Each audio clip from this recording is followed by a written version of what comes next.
Welcome to V power news బులెటిన్ల ముందుగా headlines. YCP నాయకులు కలియుగ దైవం వెంకటేశ్వర స్వామి వారి ఫోటోలను అసెంబ్లీలో ప్రదర్శిస్తూ అపవిత్రం చేయడాన్ని నిరసిస్తూ ఉదయం సంకల్బాగ్లోని వెంకటేశ్వర స్వామి వారి ఆలయం నందు శుద్ధీకరణ కార్యక్రమం నిర్వహించిన రాష్ట్ర పరిశ్రమలు, వాణిజ్యం మరియు ఫుడ్ ప్రాసెసింగ్ శాఖ మంత్రి T. G. Bharat, Kurnool parliament Telugu Desam party అధ్యక్షులు శ్రీమతి గుడిసె ఆది కృష్ణమ్మ, కుడా చైర్మన్ సోమిశెట్టి వెంకటేశ్వర్లు, రాష్ట్ర బొందిలి కార్పొరేషన్ చైర్మన్ విక్రమ్ సింగ్, హజ్ కమిటీ సభ్యులు మన్సూర్ అలీఖాన్, పార్లమెంట్ పార్టీ ఉపాధ్యక్షులు సోమిశెట్టి శ్రీకాంత్, రాష్ట్ర తెలుగు యువత ఉపాధ్యక్షులు సోమిశెట్టి నవీన్, రాష్ట్ర తెలుగు యువత అధికార ప్రతినిధి Juturu Ravikumar, Kurnool market yard director Maruti Sharma, శ్రీయుతులు పి హనుమంతరావు చౌదరి, గట్టు తిలక్, పాల్ రాజ్, రవిచంద్ర శర్మ మరియు పార్టీ నాయకులు, కార్యకర్తలు.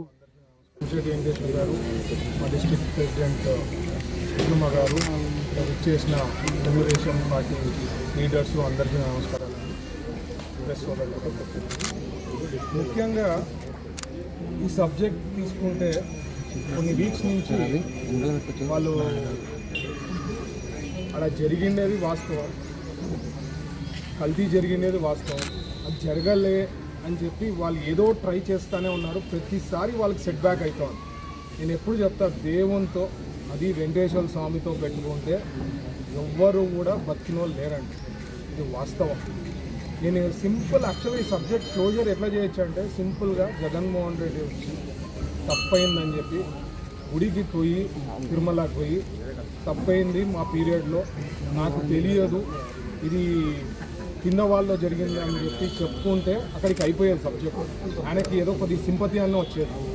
ఆయన చేసే విధానం ఎట్లుందంటే, ఖచ్చితంగా ఆయన ఇన్వాల్వ్మెంట్ ఉందనేదే మాత్రం నేను ఖచ్చితంగా చెప్పగలుగుతాను. ఎందుకంటే దీన్ని అంత డిఫెన్స్లో పోవడం అంటే, ఎవరైనా తీసుకోండి, ఏదైనా సబ్జెక్ట్ తప్పు చేసిన వాళ్ళకి ఒకవేళ సబ్జెక్ట్ ఎక్కువ మాట్లాడుతున్నారంటే వాళ్ళు డిఫెన్స్లో పోయినారనేదే, దాన్ని కాపాడుకుంటున్నారంటే సబ్జెక్టు వాళ్ళ ఇన్వాల్వ్మెంట్ ఉంటుందనే భావించవచ్చు.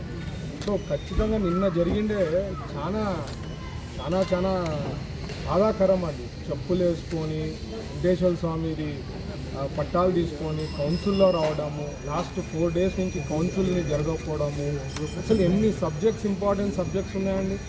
అసలు అట్లాంటివన్నీ పక్కన పెట్టి పనికిరాని సబ్జెక్టుని తీసుకొని వీళ్ళు ఏదో ఆల్రెడీ ఆ క్లారిటీ ఉంది, నెయ్యి మాత్రం జరిగింది అని చెప్పి ప్యాకెట్లలో కానీ ఇవన్నిట్లో కూడా జరిగింది వాళ్ళది వాస్తవాలు అనేది క్లారిటీ ఉంది, సిట్ రిపోర్ట్ క్లారిటీ ఉంది. బట్ వీళ్ళు ఏదో కవరప్ చేసుకునేకి డైలీ కౌన్సిల్లో కానీ డిస్టర్బ్ చేయడము, బయట కానీ డిస్టర్బ్ చేయడం అనేది చాలా అన్యాయం.